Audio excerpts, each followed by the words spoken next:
Then answered I them, and said unto them, The God of heaven, he will prosper us. Therefore we his servants will arise and build. But ye have no portion, nor right, nor memorial in Jerusalem. There are some jobs that look so overwhelming you almost don't know where to begin.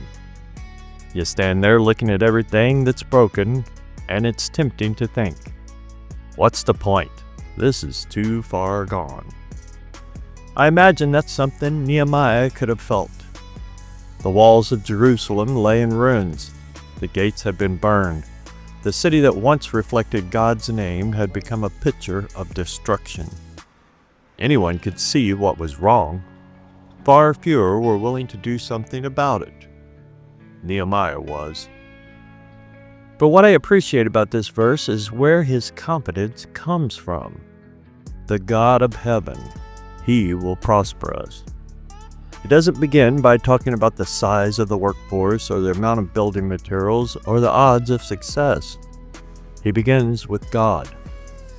That's a good reminder because it's easy to become so focused on the size of the task that we forget the size of the God who called us to it.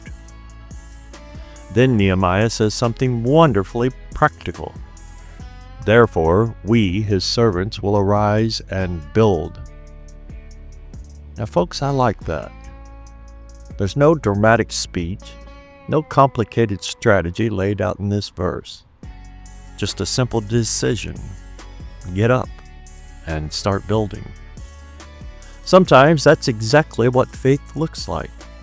Not waiting until every question has been answered, or until every obstacle has disappeared, or until motivation magically arrives. Just taking the next faithful step, the next pedal stroke. There's an old saying that you eat an elephant one bite at a time. Whether or not you've ever liked that expression, there's truth in the ideal. Big projects are completed through thousands of small acts of faithfulness. One board, one stone, one nail, one day, one decision after another.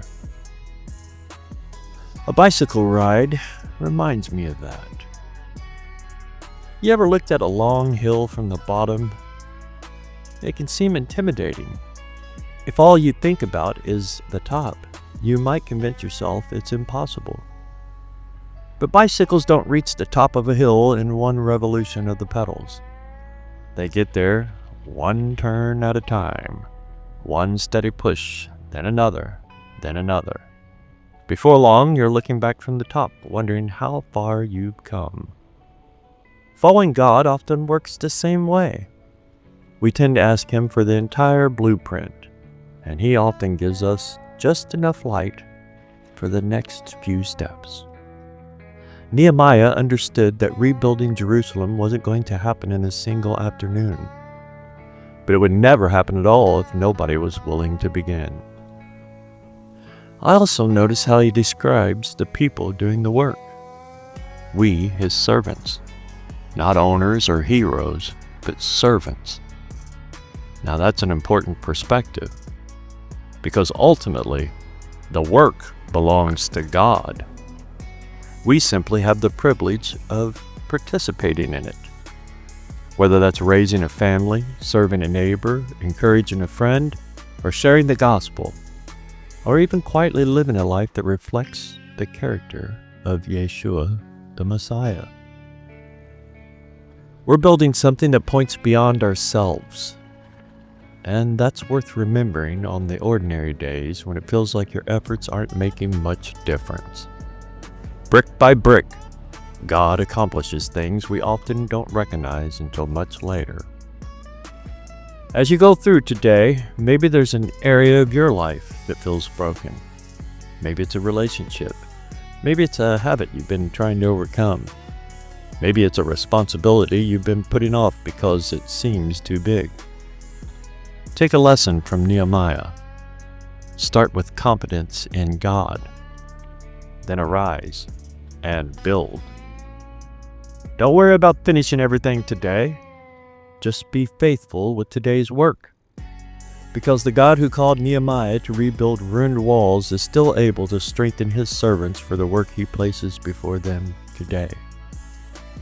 And over time, one faithful step after another, one righteous pedal stroke after another, has a way of becoming something far greater than we could have ever imagined.